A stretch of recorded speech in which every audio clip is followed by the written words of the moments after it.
So thanks for responding to the poll. My name is Reem Mokhtar. I'm currently an IT supervisor at a small contracting and construction firm.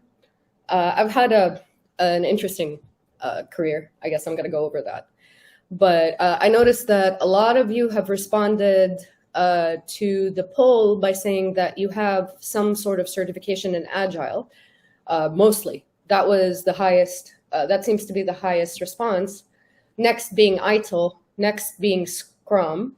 I mean, obviously, I'm ignoring the other responses. This is actually good. This helps us.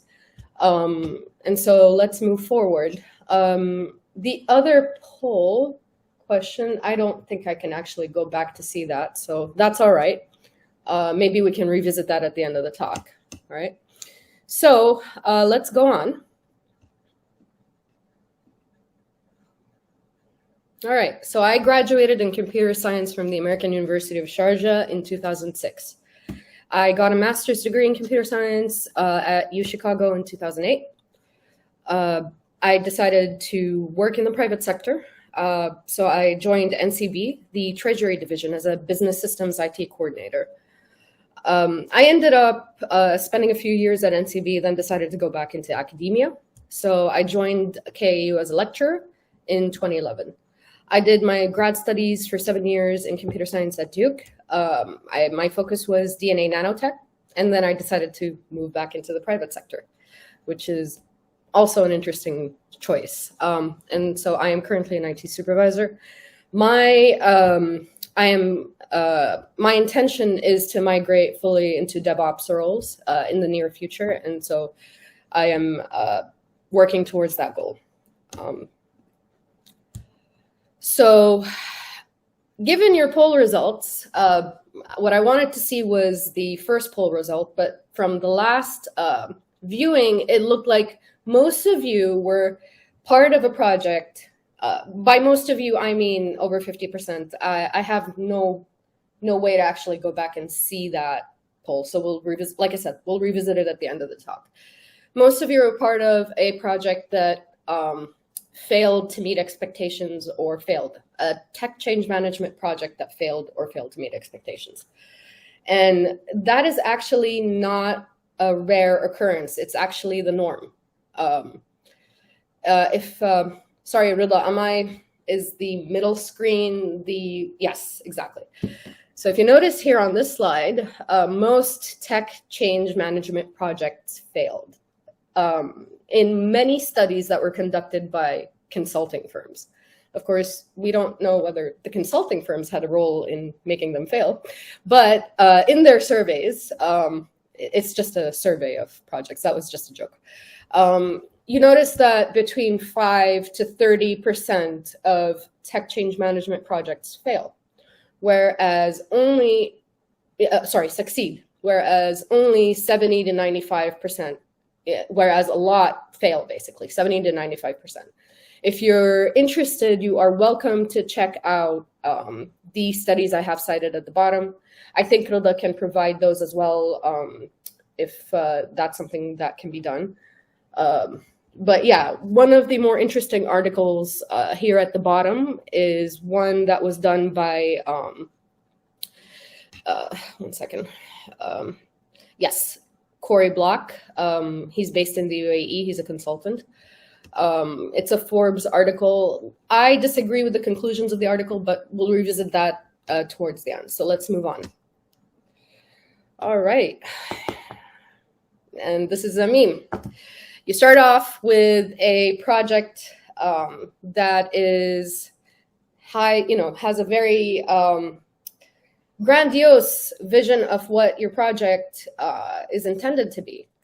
As time goes on, your expectations hit reality, or you realize that the project is no longer meeting the expectations on the ground, or people's attention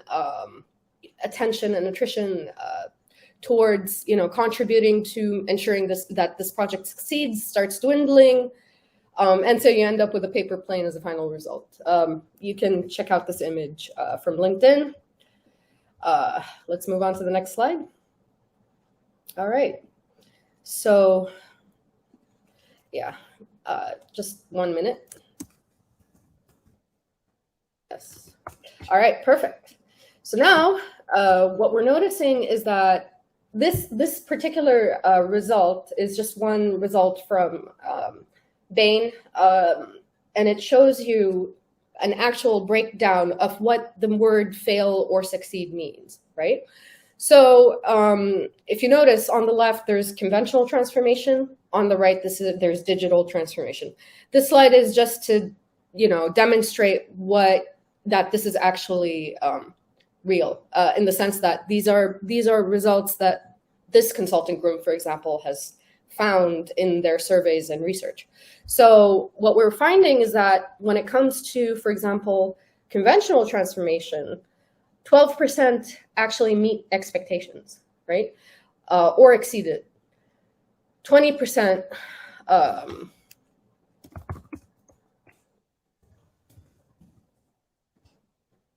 right, 20% actually end up failing to deliver.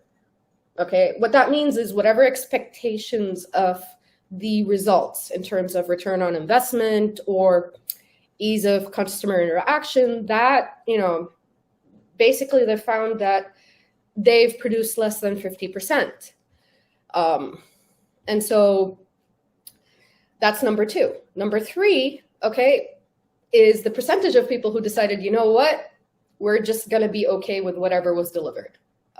68%, right? And so they've decided to basically give up on meeting their standards or expectations. This is the conventional transformation. If you notice, the percentages are way worse in digital transformations. It's 5% for meeting expectations. I mean, the same percentage for failing to deliver, producing, by their definition, failing to deliver means producing less than 50% of the expected result. And 75% decided to settle. They just gave up. And so why do these results seem to recur over and over again in most tech change management projects? Why are these percentages seen similarly across projects, whether they're 5% or 30% when it comes to success, and 70 to 95 when it comes to failure? All right, so let's move on to the next slide. All right, so the whys. I've attempted to aggregate them into simple to understand points. You'll find them recurring over and over again in many surveys. You'll even find additional ones in others. But these are the ones that I've picked from the ones that are recurring. The whys. People have pie in the sky thinking, which means that they don't have very realistic expectations of what the tech digital transformation is supposed to achieve. 1.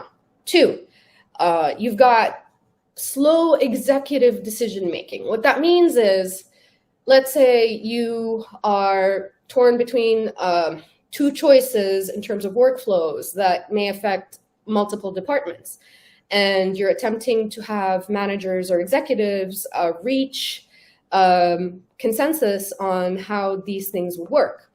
And you'll find that these things can drag on if you don't, let's say, put your foot down at some point, or decide, okay, this is enough, or decide to move beyond that, okay, if the issues aren't necessarily critical. But if they are critical, yeah, these things can really kill your tech transformation projects. All right, yes. And then finally, communication issues. Basically, you'll find that a lot of times when you're talking about tech transformation projects, what you're finding is that maybe you're communicating with certain key stakeholders that you've assumed they're the key stakeholders, but you've left out others that are very important to the day-to-day functioning of the organization, and the information they have would actually extremely affect the workflow that you've understood from this organization. So there's that. Lack of training. You've trained certain people and you've forgotten to train those players that are important, or you've trained them once and then you thought your job was done and you've provided the training videos, all the documentation, and realized after a few months, oh, this person has not mastered the things that I attempted to emphasize a few months ago. I'm going to have to go back and retrain them. And so this can happen, especially if the people you are training, since we're talking about a small organization, the people you're training have a lot of responsibilities on top of their head. In any case, so you've got lack of training, and then you've got distractions. As you move forward, okay, in the project, what ends up happening is you'll find that either you're starting to get distracted with the details and the minutiae that may not be overly critical for the movement of the project, or that you've become more distracted with the inner politics, let's say, of attempting to push through this change, okay, and attempting to get basically buy-in from management, or attempting to solve problems as they move forward instead of feeling like you're stuck. These distractions will come up. This is the normal course of action. And finally, like, you've got human resistance. That's a key distraction right there. People will throw difficulties or obstacles that they're facing sincerely sometimes because they're trying to learn. But you'll also find that there are most people are resistant to change. This is just human nature. They are not interested in changing something. If it ain't broke, don't fix it, right? That's an idiom that's well known. So there's that.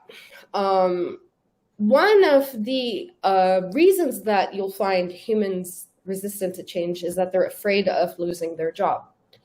Especially if you're talking about intergenerational workplaces that have multiple generations working at one organization, you'll find that possibly, again, I'm not generalizing here, but possibly someone who's very settled in the way things are working is not interested in learning, not being able to master something new and having that affect their prospects at staying at that organization.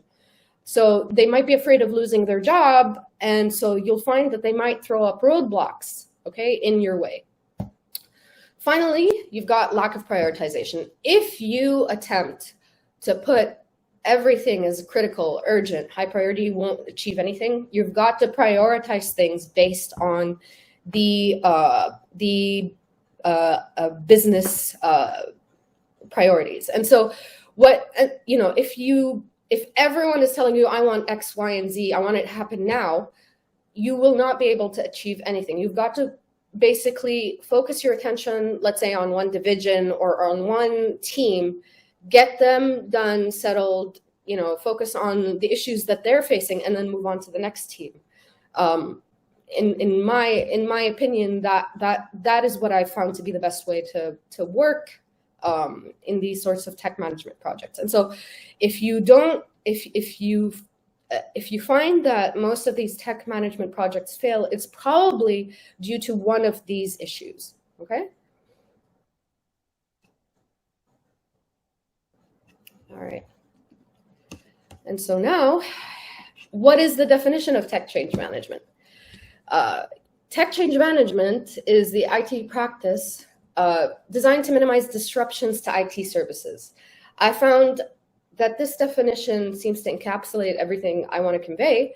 It's from Atlassian. You're welcome to check it out. But there are many definitions of tech change management. And so basically, while making changes to critical systems and infrastructure, a change is defined as adding, modifying, or removing anything that could have a direct or indirect effect on services. All right, let's move on to the next slide. Here we go. And so I am going to introduce a few do's and don'ts here. They're just basic common sense. They are not based on any particular philosophy, whether agile or idle. I am simply talking about common sense practices that I've found work for a small organization. And the reason I am discussing small organizations is because they have limited resources. One. Two, a lot of people, you won't find that the responsibilities are dispersed amongst the employees. What you'll find is that the employees are shouldering a lot of responsibilities, possibly even wearing multiple hats. And so what you need to keep that in mind, that any small changes will affect the overall function, will have a large impact on the overall functioning of the organization, whether positive or negative, does not matter. The nature of a small organization dictates that. And finally, your CEO might really need to take a vacation, and possibly yourself. And so let me go ahead and talk about my common sense approaches and what I've found work at small organizations. Number one for me is aligning with business priorities. So, and this ties into some of the other points I will mention. So, making sure you understand what are the main revenue streams of the business that you're running. And making sure that what you are attempting to provide is in alignment with those key business priorities. Number two, training and training again, whether it's videos and face-to-face. Number three, communicating your approach to everyone being affected. This involves the lowly document controller, or whoever is not necessarily in management to upper management. Everyone being affected needs to have communication done catered to their context. Demonstrate short-term wins. Now, this one's important. What that means is try and create a sense of urgency as well in your project. So try and start by demonstrating what are the small wins or the short-term wins that have a large impact that can help you gain momentum in gaining trust, creating allies, showing results early on. Accept responsibility for your shortcomings. You are not going to solve every organizational issue in your organization. What you are attempting to do is very focused, very narrow, and yes, it does have an impact on the way the organization functions, but you will not be able to solve every issue in the organization. Build a coalition of the willing. Basically attempt to build a team of volunteers, allies, people who are willing to try things with you, and make sure to respect their time.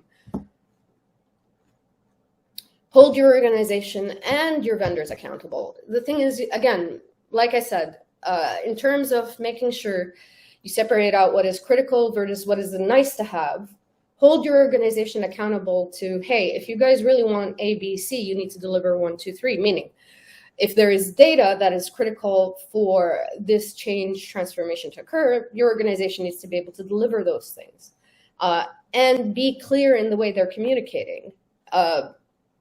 Basically documenting what they have to say. If the way your organization functions is mostly verbal, you're going to have to document a lot of what they're saying and date it and log it. Hold the vendors accountable. If you have outsourced teams that you're working with, you need to hold them accountable to deadlines.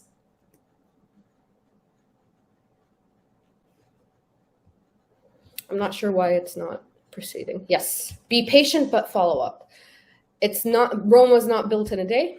If you are trying to make sure that this transformation goes through smoothly, then you are going to have to learn to be patient with people's shortcomings and your own as well. But follow up. Don't assume malice.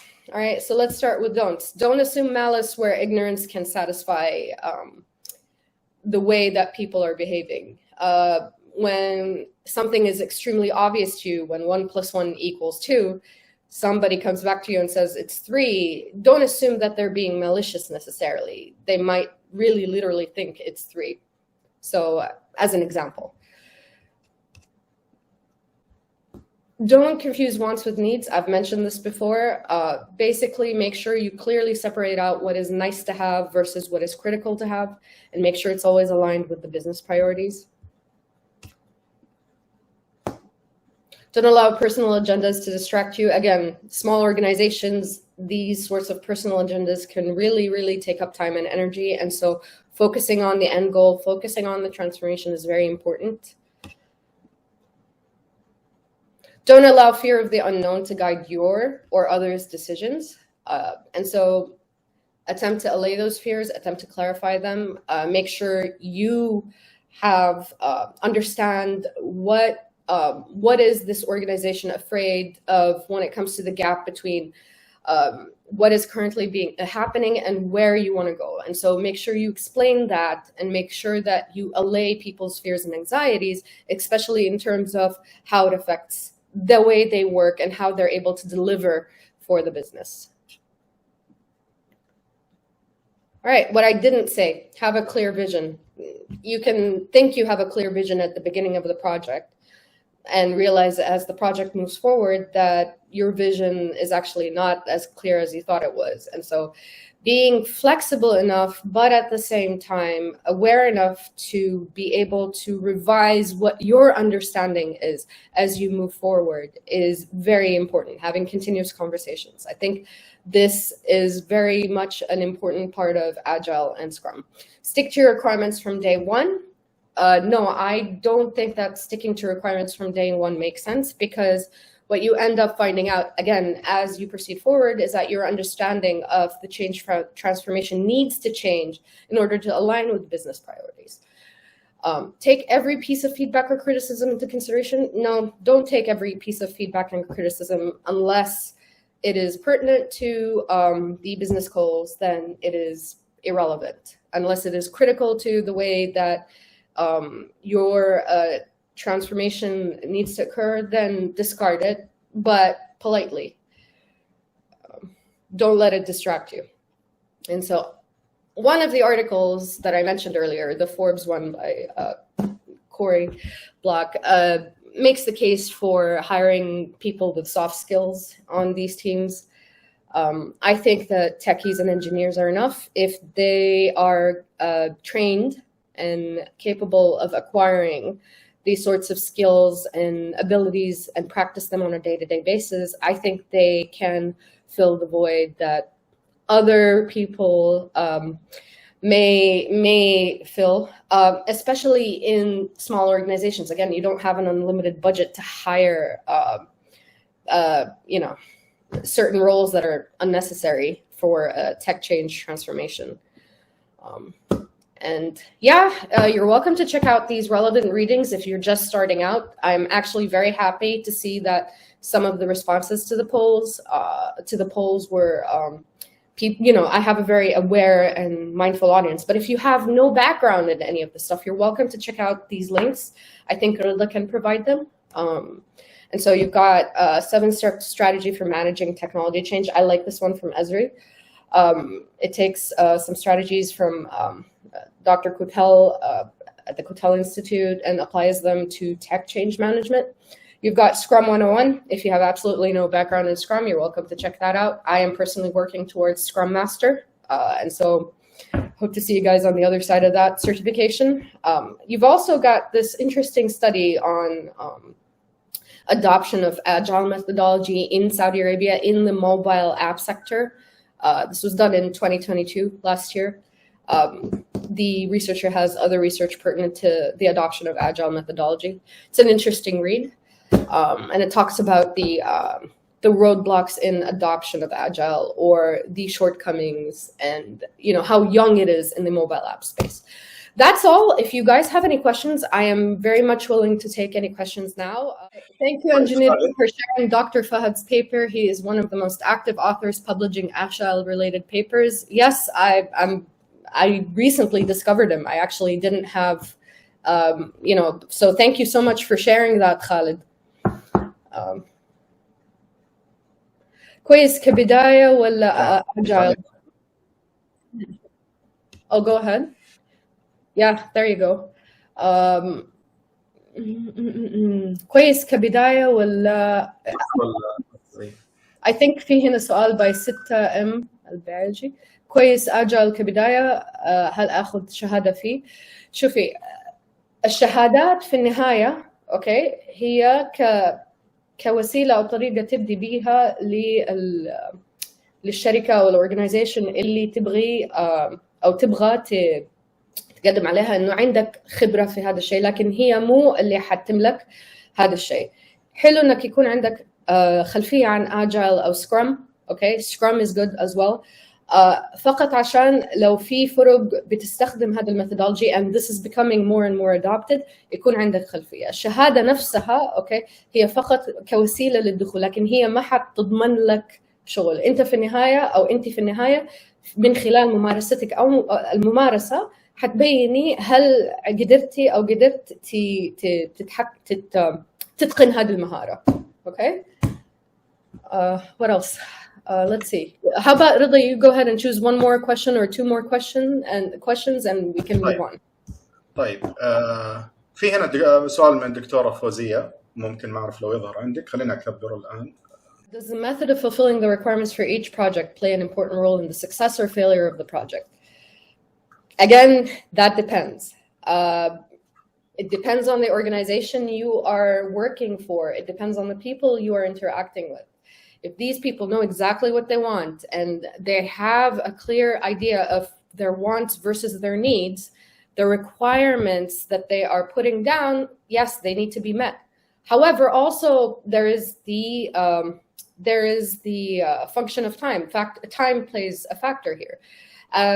In a month, they may realize this does not make sense business-wise. And so whatever requirements you're trying to fill, they, at least one or two of these requirements are obsolete. And so this is why methodologies like Agile and Scrum became more popular. It's because they went against they were there as opposed to the waterfall methodology. And so waterfall is one of the way, like your question plays more to the waterfall methodology. And so again, I can't, there is no straightforward question. There's no straightforward answer for this, Fozia. So yeah, I hope my answer was useful. في كمان comment هنا خالد عبد الله إجابة على سؤال الأخت if you can put it up. Right, he's saying Agile is easy. Okay. However, implementing it can be hard. Okay. If there are not enough experts. Okay. As I was saying, yes, and he's right. If a team tries to adopt Agile, they find out, in the beginning they might take on some practices, and as time goes on, they realize, they were implementing it wrong because the training didn't actually cover everything that they needed. And as time goes on, they realize, there's a lot here that we could have utilized that could have helped us, in our day-to-day workings. So, having people who are experienced on, in a team or in an organization in Agile, even as a consultant, someone you could get back to, that's important because at the end of the day, these are day-to-day, you're adopting this daily. It's not something, you get trained and then you go, you shoot. No, as you move forward, you start realizing it's an experiential learning method. So yeah, I hope everything is clear on my end. I hope I was useful. This was just a basic talk. أكيد الله يعطيك العافية والله. Thank you so much, Rida, for organizing this. Honestly, you put a lot of effort in these events. الله يحفظك من لطفك. الله يسلمك. الله يسلمك.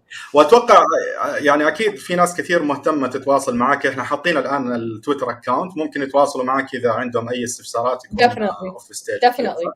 ايوه يعطيكم العافيه. طيب نبغى احنا طبعا ما حنقدر نسمع تحيه الجمهور، لكن نبغاهم يكتبوا في التعليقات كذا يعني تحيه لك ان شاء الله حيحيوك الان. فمره شكرا والله يا مهندس ريم، يعطيك العافيه ما قصرتي وشكرا جزيلا لك. ونشوفك ان شاء الله في مشاركات. I'll be around. I want to attend the other talks, so I'm going to be here. All right.